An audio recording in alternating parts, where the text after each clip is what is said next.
Leiden-Delft-Erasmus University. And also Anne is here, Anne Hofman from Erasmus University.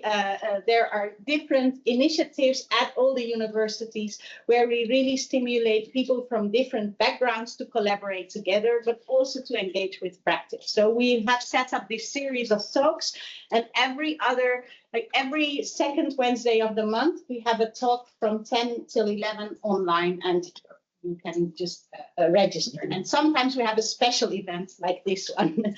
And this special event is special for several reasons. I think it's the day before there's a big event happening around the educational, the cuts in education funding.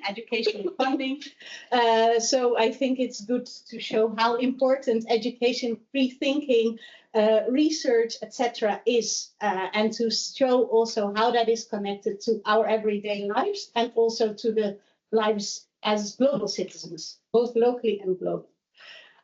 It's also the Climate Week in The Hague, and together with Anne, it's a popular name today, and Yuri from the municipality of The Hague, we deliberately wanted to organize this talk within this week because it's an important week about climate justice. This is also because that topic is so important. We also collaborate with them, and there we're very lucky to have Shivant Jhagroe as the coordinator of that lab. We're collaborating in a thesis lab, and that thesis lab invites students from the University of Leiden, Delft, and Erasmus to do their thesis research on the topic of climate justice, together with a group of other motivated students from different backgrounds, and with guiding from the university, but also the municipality of The Hague. So that initiative really, we really developed it together, and it was a very nice process. And the thesis lab is also about climate justice. It focuses on the role of The Hague as a city that hosts a lot of citizens here locally, but also has a lot of connections globally and has an important role to play globally as a city of justice. So there's a lot happening together. So I'm really happy and thankful that we managed to organize this together. Here in the Humanities, we have also a very important location in relation to the topic in The Hague. And even more happy I'm that you are here, Shivant, to give the lecture. It also coincides with the launch of your book in a way, yeah, because you have recently written a very important book. That's shameless plug and all. No, I think we need that. So we're really happy that you are here, Shivant. Yeah, I think your best introduction is the one by yourself, but I can already say that Shivant is, as I said, the academic coordinator of that thesis lab. There's still spots available. You can still apply until the 24th of November. So if you're interested, let us know.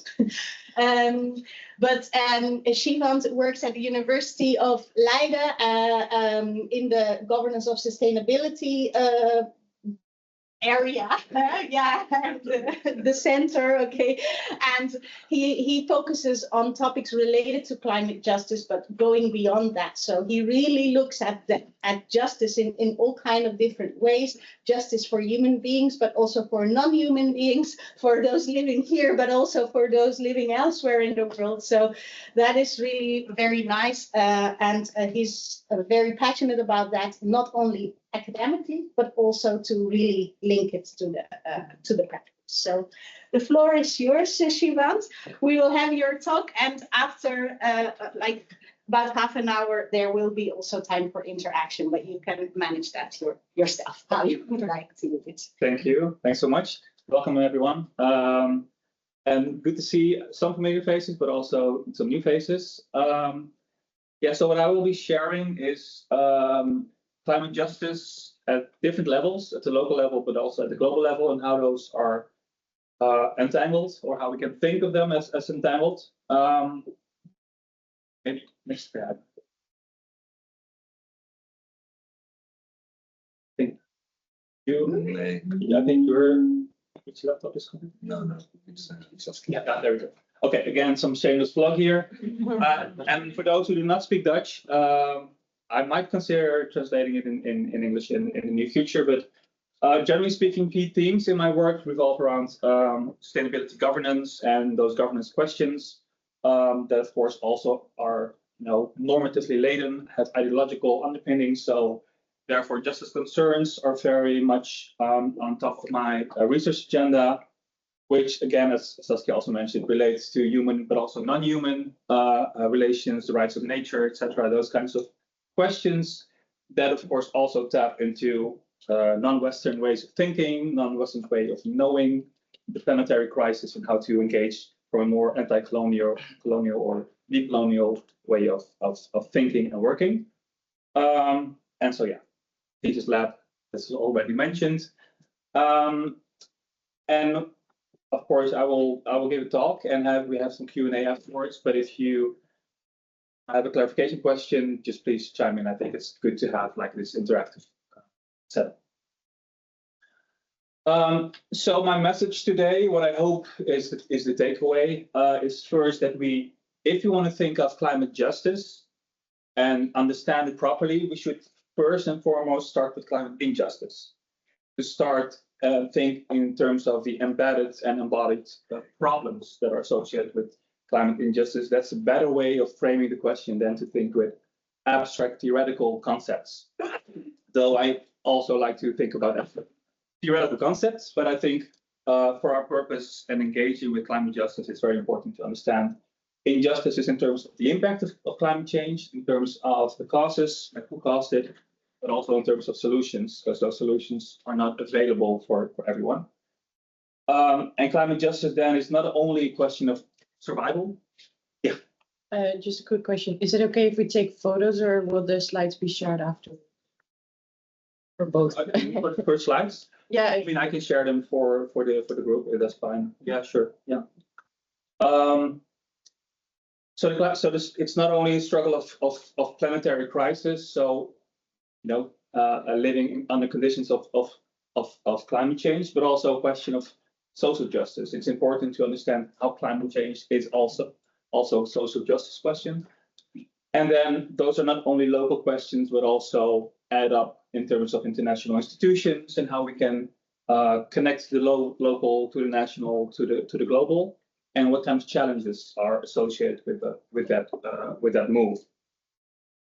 So I want to start with the impact. And of course, I think many of you already know that cities have all kinds of problems when it comes to weather extremes, be it flooding risks or heat islanding problems. So the concrete jungle, our cities are oftentimes much hotter than the greener.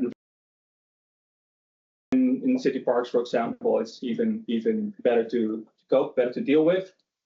So the city in and of itself is a hotspot when it comes to climate impact, but this is not the city in general or all residents in general. Some people are much more prone to heat, for example, elderly or students that don't have air conditioning privileges. And there is something called heat inequality or temperature inequality, basically, because of the disparities between different socioeconomic groups. People that have a home, that they have this climate control devices, whereas others do not, and so it doesn't impact everyone in the same way. Also in high-income Western countries like the Netherlands or a city like The Hague. And we know that The Hague is one of the most segregated cities also in the Netherlands. So surely those impacts are not distributed evenly. It's fine. So that's the local here in The Hague, but there's also the local elsewhere that we often do not see and do not consider that often. But the impact, the uneven climate impact, is also very much visible in especially small island states or small islands like Bonaire, for example, which is still formerly still. It is part of the Netherlands as a former empire. And so Bonaire has severe climate risks. And the flooding risks and potential flooding scenarios are pretty severe for local communities in Bonaire. And there's of course also other small island states at Pacific Islands, Pacific Islanders, for example. The climate crisis is not something that will come or a pending issue that will pop up in 2030. It is already here and already is devastating their lives, their livelihoods. And then at some point in time, they will become climate refugees. They are registered as climate refugees. But those impacts, they are, of course, very unfair if you think of who actually caused, mass or caused climate change, and started with the burning of coal in the 18th century, and as a consequence, who is being sacrificed at the moment, or who would be impacted mostly. Next slide. And so you can see that pretty clearly if you look at the global map and you think of which areas are impacted most in terms of climate risks and extreme weather events. Those are mostly global south regions and former colonial regions, or colonized regions, I'd rather say. And so those are impacted mostly. And if you ask the question who actually caused climate change historically, it's global south countries and Western states, or Western countries mostly. Jason Hickel also has had this very, I want to say well-known, but statistic, and did this research on the historical responsibility of climate catastrophe. And it turns out that over 92% to be exact, is caused by Western governments. So if you look at the point of view of who caused the climate catastrophe and who is being impacted mostly, that is very often a starting point to think about climate injustice and the structural kind of inequalities that are echoes of colonial structures of power.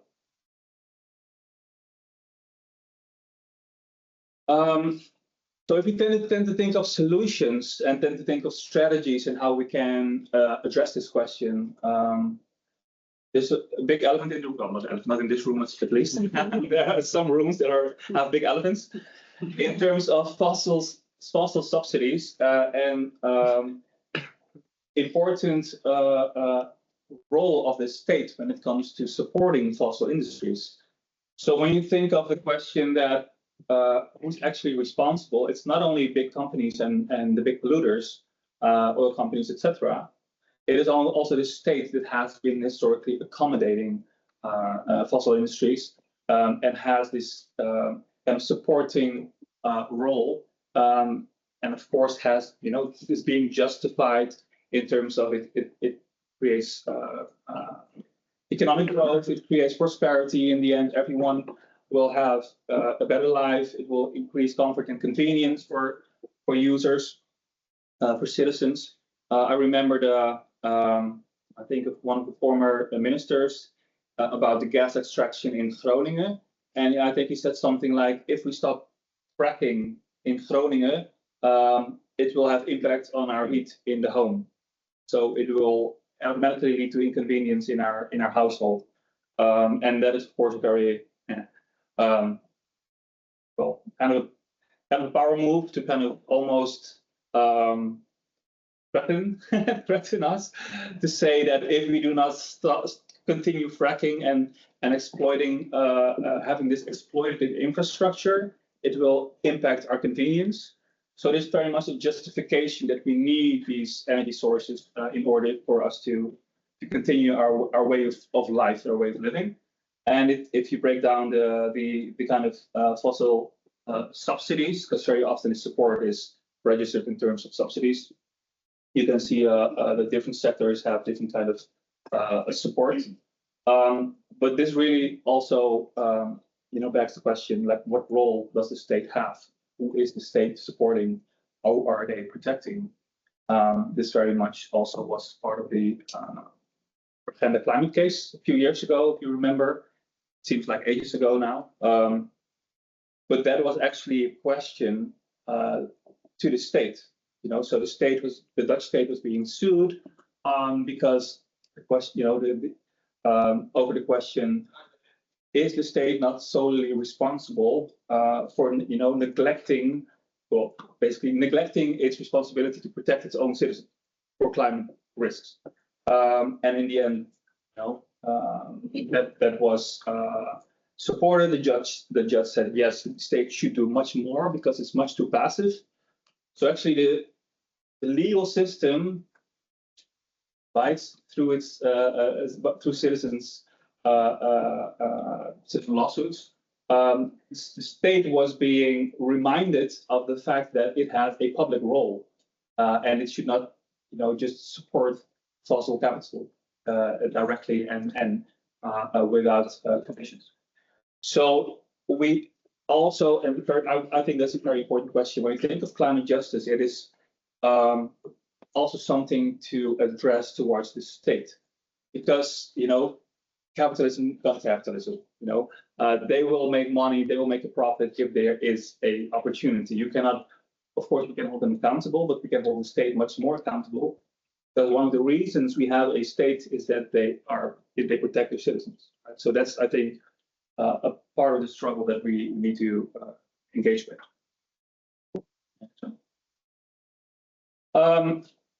So if you think about not only the state and fossil capital, but also think of the role of communities, of citizens, of consumers, oftentimes there's this idea, this liberal idea that everyone can contribute, everyone can chime in, and everyone has opportunities to join. Think big, act small, or this Dutch slogan, which was coined by a minister a few decades ago. Beter milieu begint bij jezelf. A better environment starts with yourself, your own conduct, your personal conduct, which is of course a very neoliberal trope. That your climate activism can be done through the supermarket. But this, of course, avoids the question that there are still social inequalities within society, within a citizen group. So then, if you think of who can actually afford many of these, green technologies, not only electric vehicles, but also solar panels or heat pumps, is of course, the more well-to-do citizen group. And if you think of many of those technologies that are also these Tesla cowboys are using, those minerals, those metals come mostly from Global South regions, again, from the same regions that have been exploited before. So over 50% of those minerals and metals are on indigenous land. And if we pursue this kind of electrification of the energy system, in the same way, using new technologies, but still in the same kind of model, we need those minerals, and we will transgress. We will demand indigenous territories to be the source of this green transformation and the inputs, basically. So then the minerals and the metals on the land are more important than indigenous rights. And so that's a new kind of, not a new, but it's an important struggle or important dilemma to think about in terms of solutions, right? This one. This is a cobalt, a piece of cobalt mined in the Congo, but there are many minerals all across the globe. Lithium in South America, for example, is also important. So those uneven solutions and capacities, they are not only about who is being sacrificed or whose lives do not matter that much in terms of the solutions, out of sight, out of mind, right? But also about who has the opportunities to actually adapt, and which countries and social groups have the means to actually become climate resilient.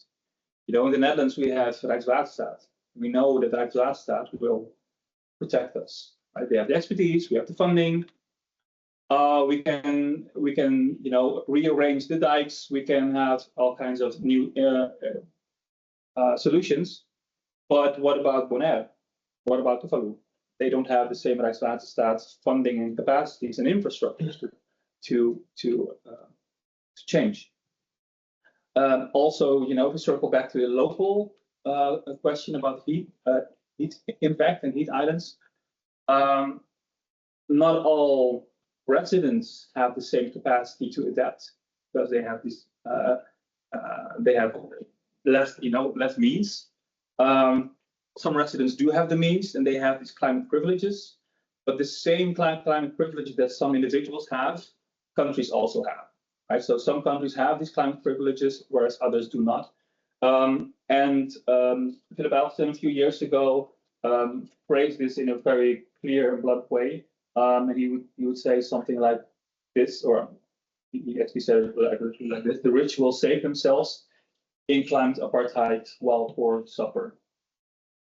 So there is a structural inequality that the climate catastrophe is showing, is making clear, but is also perpetuating if we do not take this into account and if we do not center stage those who suffer most. So if you tend to think of the question, what then is climate justice? We first thought about climate injustice at different levels. We know what climate injustice looks like. But what is climate justice? And Ken Saro-Wiwa has been very important in the struggle against Shell in Nigeria for a few years.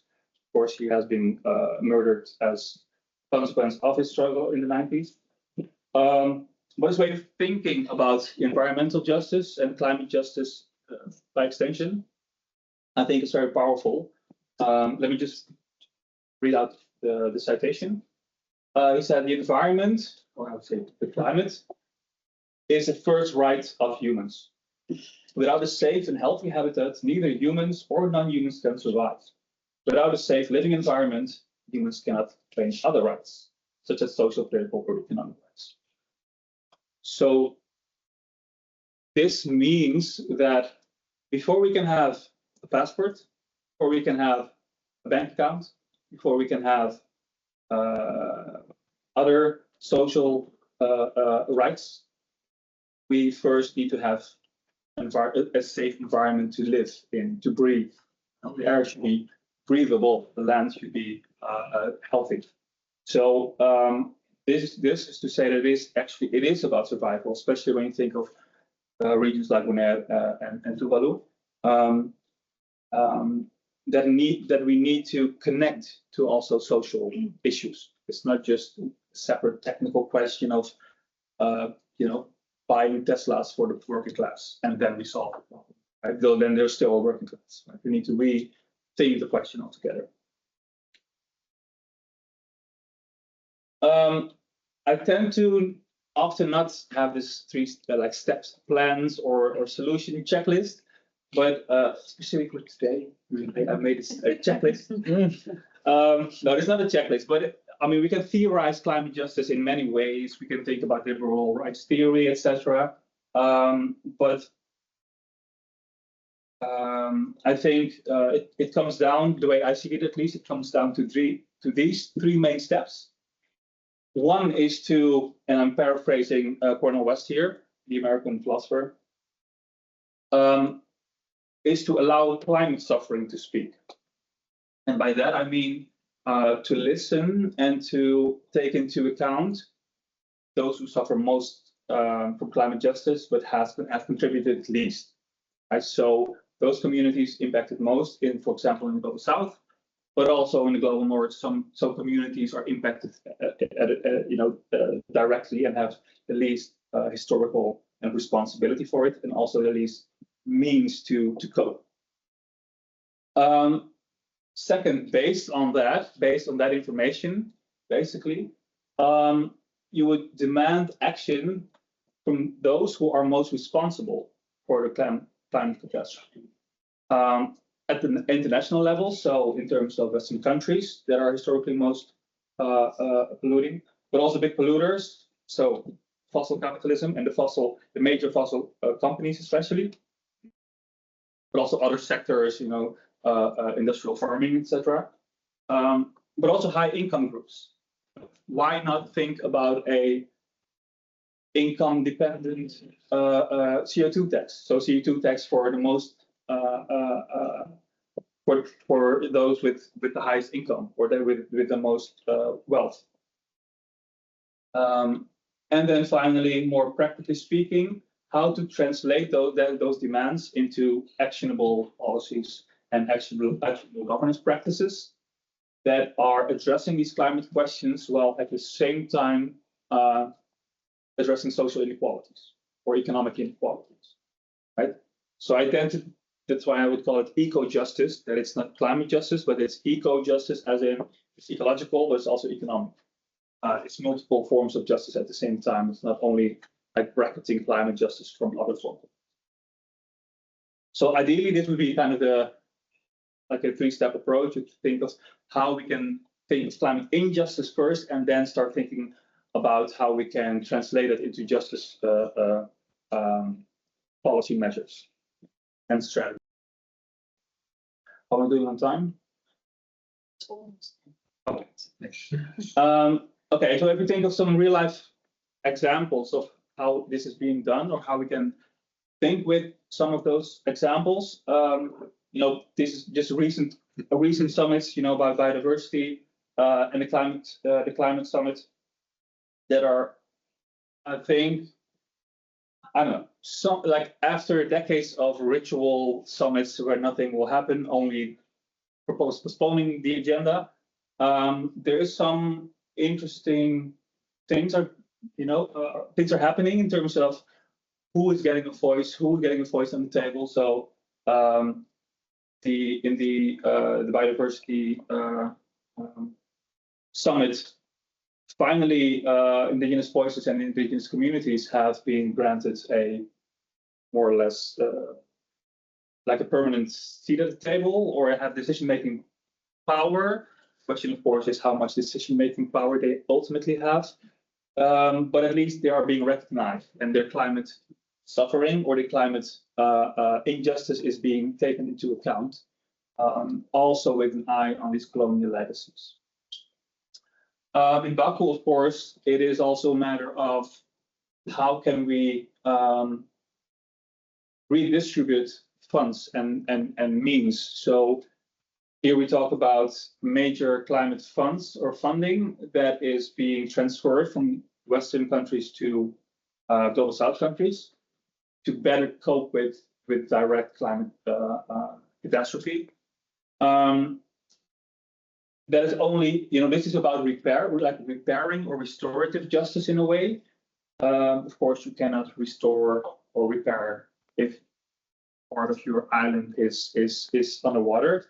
But it is a starting point to think about like infrastructure and better ways of becoming more resilient in many of those regions. But repair goes further, right? It's not only about funding or just throwing money at it as the Western countries and then think, okay, we've paid our dues and now we can continue.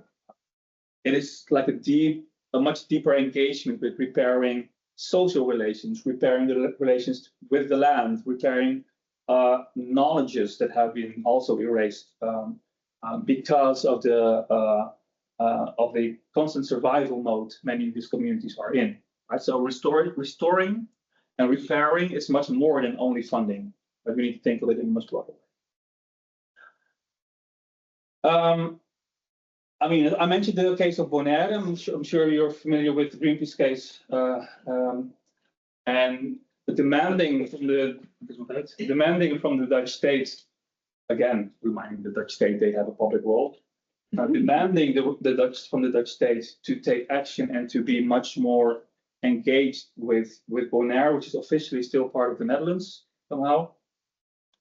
And especially recognizing local Bonaire residents and citizens and their demands and what they need through legal means. And I mention that because, again, that's the language of power. And if you want to change something, through legal means can be very effective. Not to say that it will be very effective always and all the time. We've seen that also this week. But it can be a means of changing the narrative and changing the narrative about who is responsible for taking up action. That's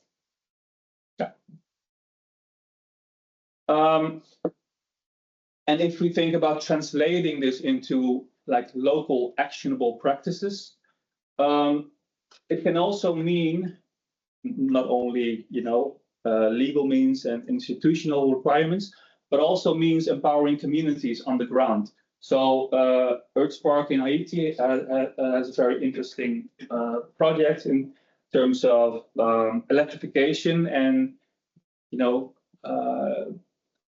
gaining or giving power, like literally and figuratively, to local communities, and which is mostly done by or led by.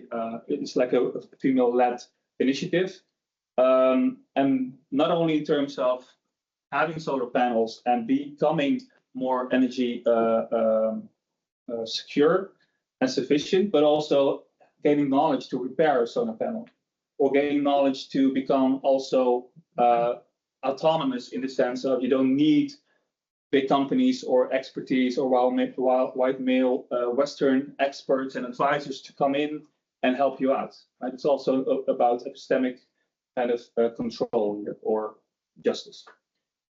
And then a local example about The Hague is also local, right? It's local. This is local, where the idea was that we can think about sustainability at the homes.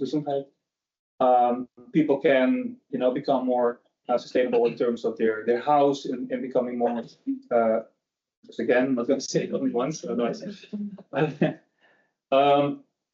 So empowering residents as well with this pop-up ID. And this is interesting because this pop-up ID is basically putting a big container in the streets, especially in areas or low-income neighborhoods where people face a lot of, for example, energy poverty. And then instead of saying, this is our policy, we're going to implement it, we're going to flip the script, we're going to listen to what residents need, what their everyday concerns are. And what turns out is that sustainability is not in their top 5, top 6.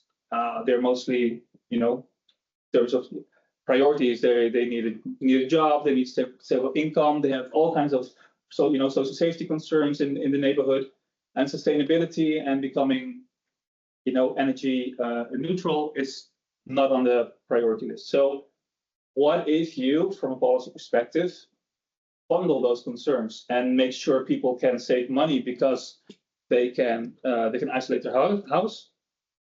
What if you can give them some support in terms of financial stability and financial resilience?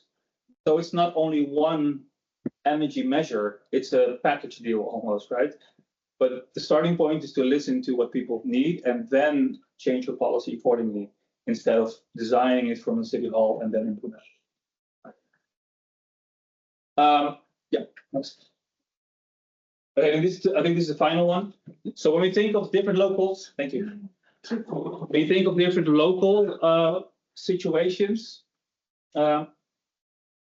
I think in terms of the institutional frameworks that we have, it is crucial, I would say, to have climate justice not as an add-on or just like a footnote or an additional concern, but it should be from the center in climate policy. And so that can be done at the EU level, for example, with all kinds of regulations and funding schemes, but it can also trickle down and be a concern at more regional levels. So if you think about for those who are familiar with the RES, the regional energy strategies in the Netherlands, they also have a participation section. Yeah. Which basically demands of them to listen to residents and to include residents as much as possible in the decision making. You can make this mandatory. It should not only be tick the box, it should be cultural, it should be internalized, it should be done properly, of course. But this is already a starting point. And at the local level, of course, it means making sure that policy professionals are able to understand what climate justice means, what it is, and so what it means for them on the ground, how they need to center stage again climate suffering, as I mentioned, and be able to translate that into actionable responses supported by the policy frameworks from the municipality. So the municipality should be able to have a climate justice framework as an overall perspective that is then put into action by other policymakers and energy coaches and local professionals. Of course, climate justice is not only a technical managerial policy tool, it is also a struggle, as I mentioned. And so it is important also to think about solidarities between different domains. There was, of course, I'm sure you're familiar with the climate justice demonstration last year.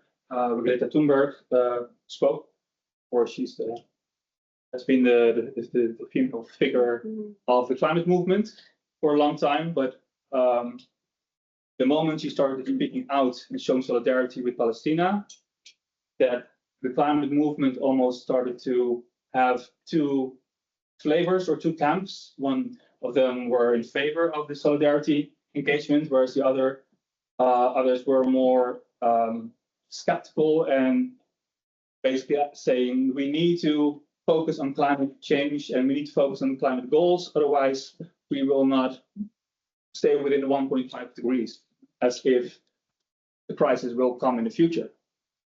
So those are also real life questions in terms of expertise, whose expertise matters, whose authority matters in these concerns, like who's able to, who has this definitional power, the power to define what climate justice means.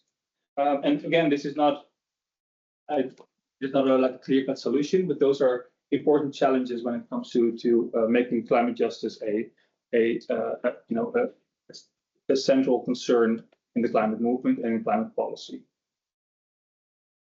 Yeah. Is it? Yes, it is. Yeah. So yeah, let's have a conversation, of course. Any questions you have, but of course, any additions you have, let's think together.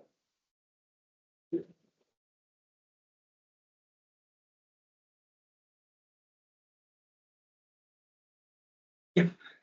Maybe I can start right away. So I was starting to think when you showed that world map of the different, in this case, countries and at which risk they are. I noticed, so obviously you've noticed immediately Greenland, this big red blob in north of the global hemisphere. And Greenland is probably kind of different to especially the global south. And that it might actually become more habitable with climate change because the ice layer is melting, so more areas become livable. We can start farming there, for example, but it will obviously affect the way of life for the people already living there very heavily. So you have the local Inuit population who is dependent on hunting seals. So they know how to survive in a climate that's inhospitable to us at the moment, but might become hospitable to us in the future. Yeah. And then you continued later on saying that, well, in the rich nations, we can become climate resilient, so to say. But in the end, it's also not quite true because we will still be affected by climate change. We might have Rijkswaterstaat to defend us against the sea, but we are still dependent on fruit production from Spain. We get food from Africa, from Asia, and so on. So it's not like we will be independent. So I was starting to think that it might be interesting to differentiate between climate change affecting or impacting people's lives and people's ways of lives.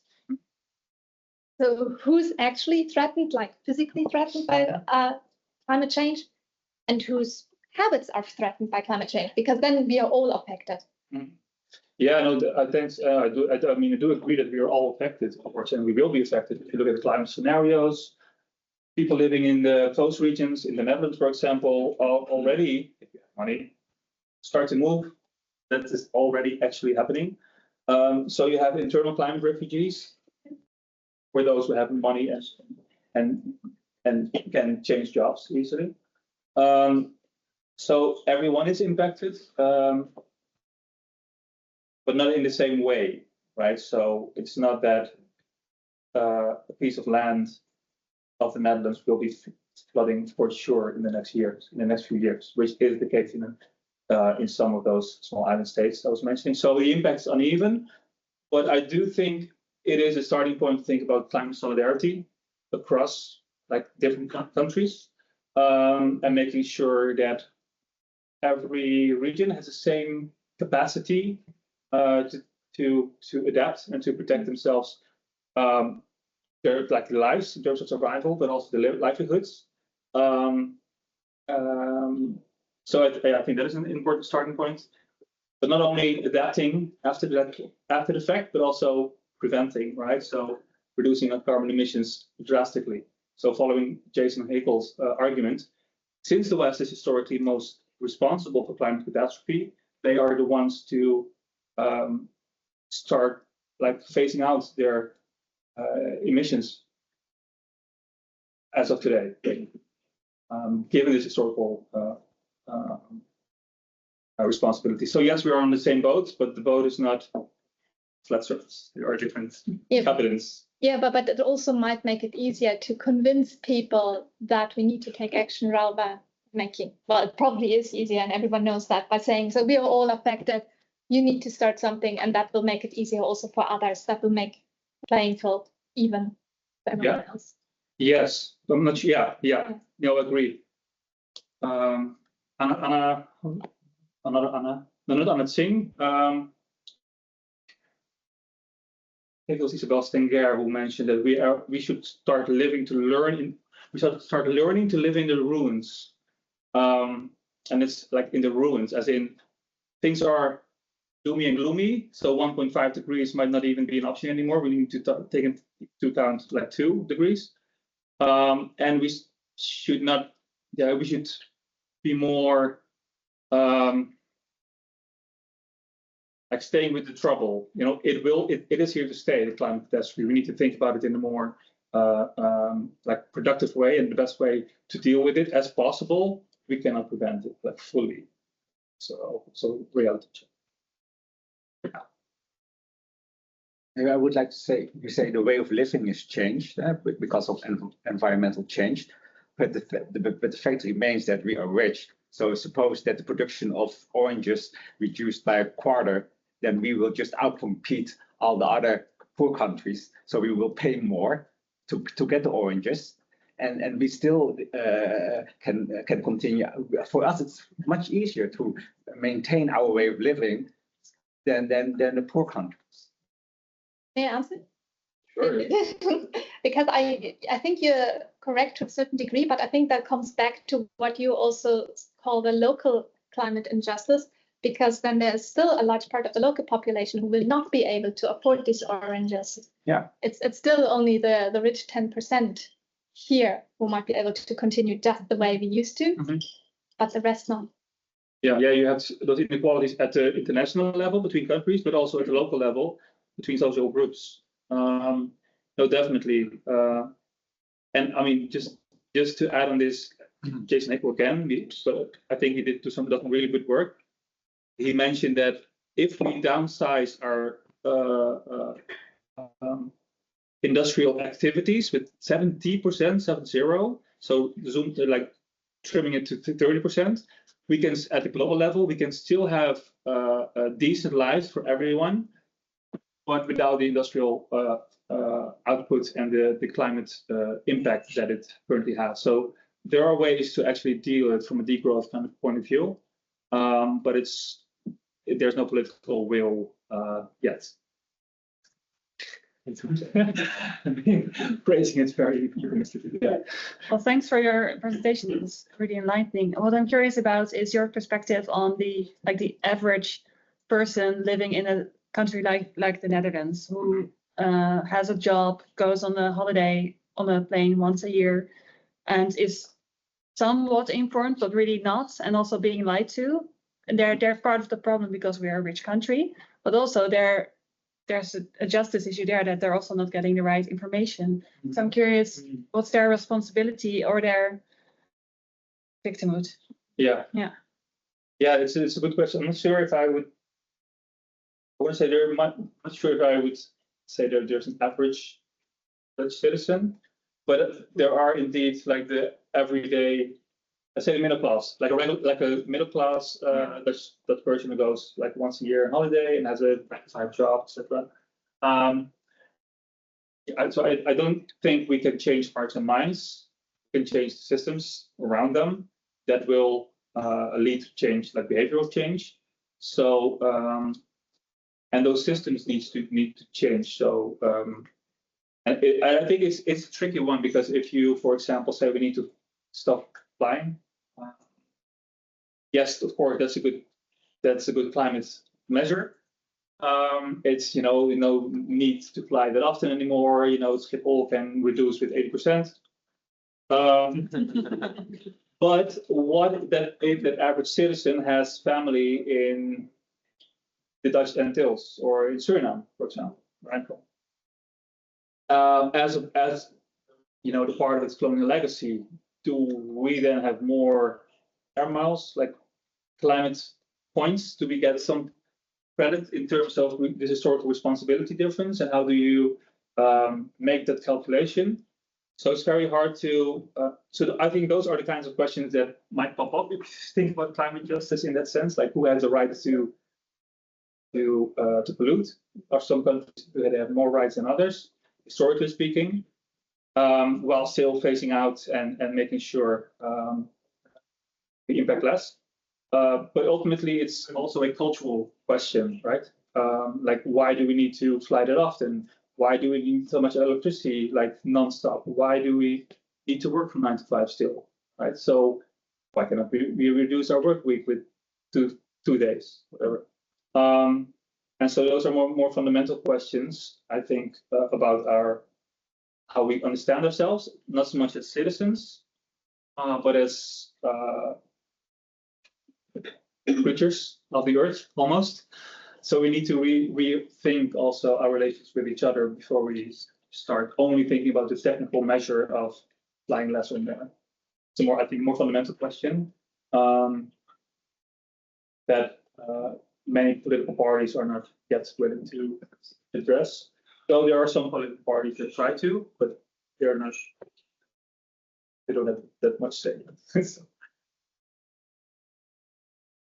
I have a question about climate refugees, because I mean, it's very certain that millions of climate refugees will come in the next decades and are partially already coming to Western countries. So how is that not a bigger topic for people and politicians that are even now scared of refugees coming and don't want them in Europe?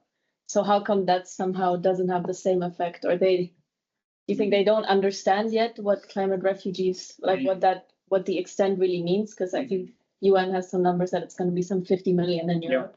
Yeah. So has that not really like arrived in people's brains, or how is that not an argument for climate action in Western countries, especially by those people that are already anti-migration now? Yeah, that's a good question. I think a big chunk of the number of climate refugees is internal movement displacement, so within countries or within regions. But the moment people will start to come to Europe or elsewhere, what is international displacement. I think the European Commission still needs to actually have a good, solid legal definition of what a climate refugee is, other than other kind of refugee. But politically speaking, you know, if right-wing parties or politicians start saying there will be climate refugees, they already acknowledge climate catastrophe and some kind of historical impact or legacy that they might have, and so then climate refugees become a boomerang effect of their doing. So it's a very specific term that they want to get rid of the climate refugee, and they only want to keep the refugee part, because that's what matters for their nativism and their national kind of narrative. So it's an interesting question, because if you include climate refugees there in the framing, people might tend to think differently about climate change and start to think about how climate catastrophe kind of is entangled with the refugee discourse, and then it becomes an interesting, like a different kind of discussion. So you're saying it's like almost a deliberate choice not to point to climate refugee. I think it's. I've heard that before. Yeah, I think it's if you accept the premise that you know you start using climate refugees, It already doesn't you make become sense a with your leftist. party program, yeah. Yeah, you lose your electorate maybe, like part of your electorate. So Sure. I think it doesn't really matter because like the political discourse is so immune to the concept of refugees needing help anyways. Like we know that a lot of refugees come from war zones or fleeing persecution. That isn't enough reason. So I wonder if climate would be enough reason, especially since climate is oftentimes the cause of conflict, and then they are also conflict refugees. And like I feel like we're so disconnected. Yes. And we so believe in the makeability of we can keep people out, and that is the right thing to do. Yeah. That I wonder if it would make a difference if a climate refugee becomes an established term. I guess it's just going to be they're coming for better livelihoods or like economic opportunities or something like that while they There'll always live be there. ways to frame it. I'm just thinking in terms of the numbers that, you know, what's happening now is nothing compared to in 2 or 3 decades. So I'm just thinking like, how does that, but yeah, I think it's better to it might be even more productive to think about them not as refugees in like at all. Otherwise, if you increase the numbers, if people consider these numbers, they will say refugee crisis will increase even more. So we need to start building a wall or anything. So it's about like changing the narrative altogether, I think, preferably. Yeah. And you are also assuming a long-term vision amongst politicians. Yeah. Exactly. Yeah. Bit naive, maybe. Hopeful thinking. So my question connects to these talking points. Like, if anything, I've felt that the ruling class has a lot of, as our democracy, in a sort of stranglehold. Right, there's so much misinformation, like we said. There's so much ways to divide and to not talk about this. So how do we get this story from academic circles and from like almost highly educated elite groups to actual people? That's something I always struggle with climate justice and with climate change at all. Like it's not a problem for people because it's far away and they have more pressing concerns. How do we get there? Do you have any suggestions or ideas? I mean, at the international summits, it's good. I think it's a good sign that indigenous communities start getting more recognition and decision-making power. But if you would say like the regular Joe, like citizens, it's also in their concerns. It's also in the concern. It's in the concern of different classes. So the low class low income households, it definitely it's in their interest, but also in the middle class. If you can change your economy in such a way that people have more decent lives and can get, you know,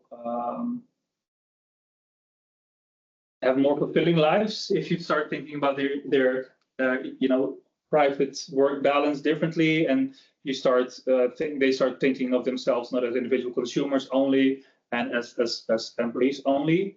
I think it's also a vision out there that needs to be explored. So a degrowth vision for the Netherlands would also be in the interest of the middle class.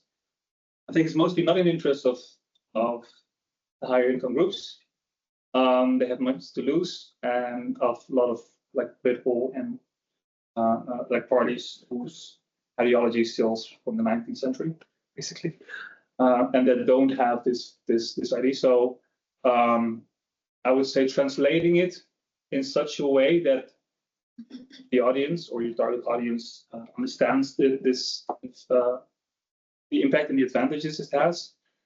But I mean, it's also a struggle. You know, it's also like, you know, exchanging and learning and listening from what people need. As I mentioned, there's kind of flipping the script idea. So I wouldn't say climate justice is this and we should then impose it. It's also, what does climate justice mean for this community? What can it mean? What can it do? I think, and then the conversation changes that script. Yeah, don't have all the solutions. Of course not. That would be amazing. I was just wondering what in your eyes could eco-justice could look like for those who have no economic input or output, such as animals or plants. So like biodiversity is also a big part of the things that are being affected by climate change. And just wondering your thoughts on that. Yeah, that's a very good one. I tend to go towards the multi-species justice kind of framework, if you're familiar. That's an interesting one because it zooms in on the relations between humans and other species and looks at creating healthy relations between humans and soil, between humans and rivers, between humans and forests, and you know, the animal kingdom, I don't know, animal lives, bee populations, you know, making sure there's healthy relations between humans and their food, humans and plants, humans and, you know, the natural environment. And if you have a healthy relationship, it's better for everyone involved. So, but this very often does not fit in the policy way of thinking, which is geared towards either humans or the soil, or so the more you zoom in on this kind of one health idea, that a healthy planet is healthy human, and a healthy human is a healthy planet. So it should be going hand in hand. But also start thinking of biodiversity in a more, again, I would say, cultural or spiritual almost way, that you know, plants, rivers, forests, they also have intrinsic lives and agency. They are also creatures as we are.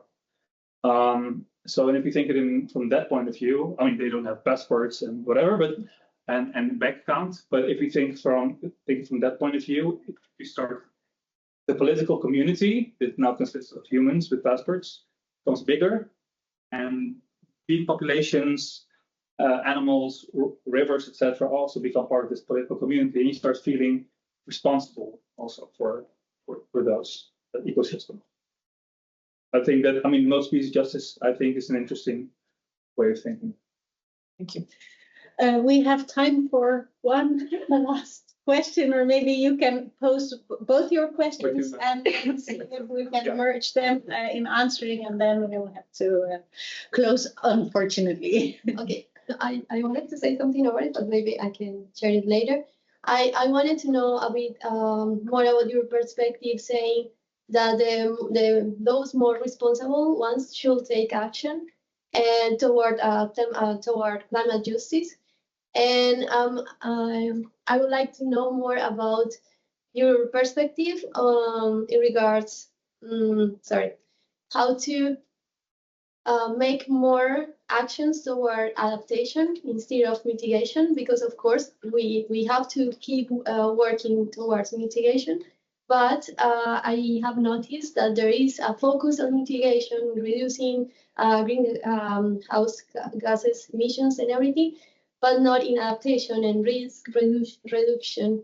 And I think there is a need for that, for the resilience and for those who are in more need. Yeah, You want to chime in as well? I can. I have a different question. So maybe. Okay. Just I mean, it's a bit big, but I was just thinking, like you mentioned that how the state has placed like a very important role, and you mentioned the legal cases and stuff.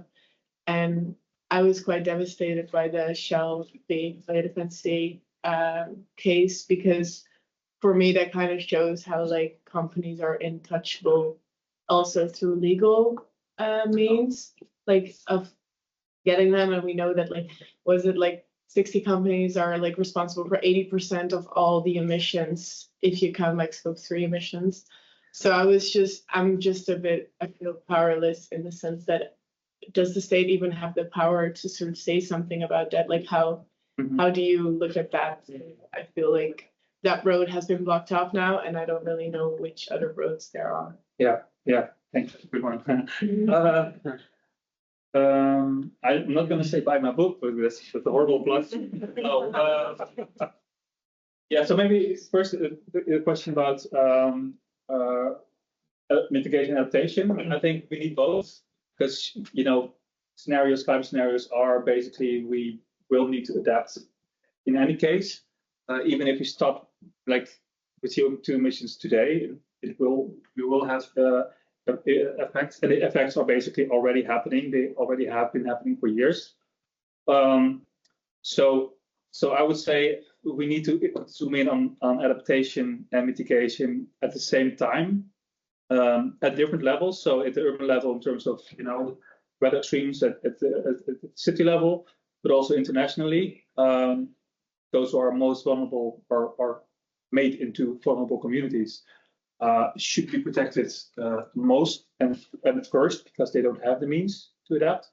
But at the same time, phasing out industrial and industrial farming, industrial sectors that are polluting ASAP. So I think in both fronts we need to work with this focus on marginalized voices as much as possible.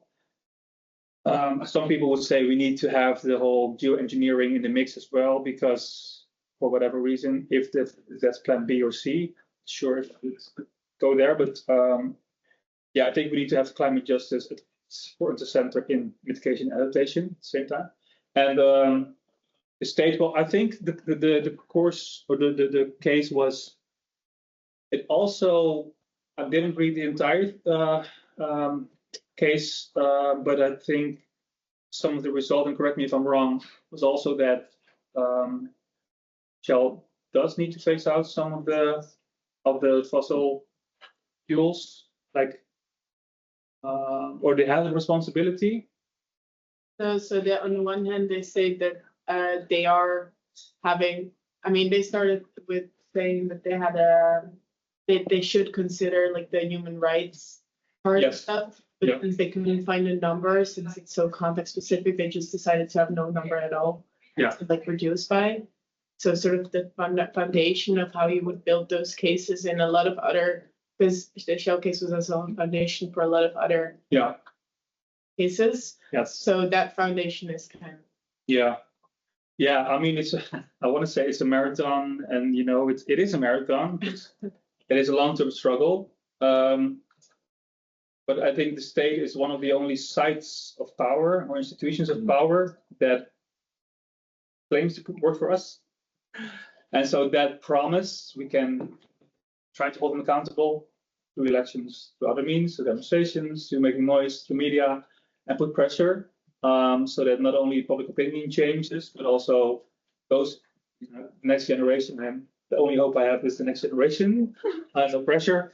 But I think that might be, there might be openings or windows of opportunity in the future as well, even though sometimes it's one step forward and two steps back. Yeah, we have to, it's hope on a tightrope. Maybe can I add something to close off? Yes, also? of course. Maybe some of you know already, but on the 2nd of December here at the International Court of Justice, the oral hearings will start for this big UN case that was started by Vanuatu and by the students from the South Pacific. And this coming Saturday, there will be a movie screening of a movie called Yumi, which follows like how that whole process has developed and how these people have really fought for that. And it's free and it's part of the Climate Week. So it's on Saturday at 7 at the Koorhuis. So if you, I feel like you're all interested in like this topic, so I think that could be a nice way to close off this this week if you're interested. Thank you, Shuri, for that addition. I think that's really a nice opportunity. Well, Maybe can I Yeah. do one final last thing? of 'Cause, course. we didn't talk about that explicitly, but it is important to, I would say, to have this long-term vision. There are different struggles we need to engage with, and one of them is about the climate catastrophe. One of them can be about economic justice. Some of it can be about fighting poverty or fighting racism. And so we need to do that together as much as possible. So for me, it's like a collective effort. And sometimes there's wins and sometimes there's losses, and we need to start to accept that long-term part of it and the together part of it, because that's also where healing happens. It's not like an individual burden. It cannot be. Thank you very much.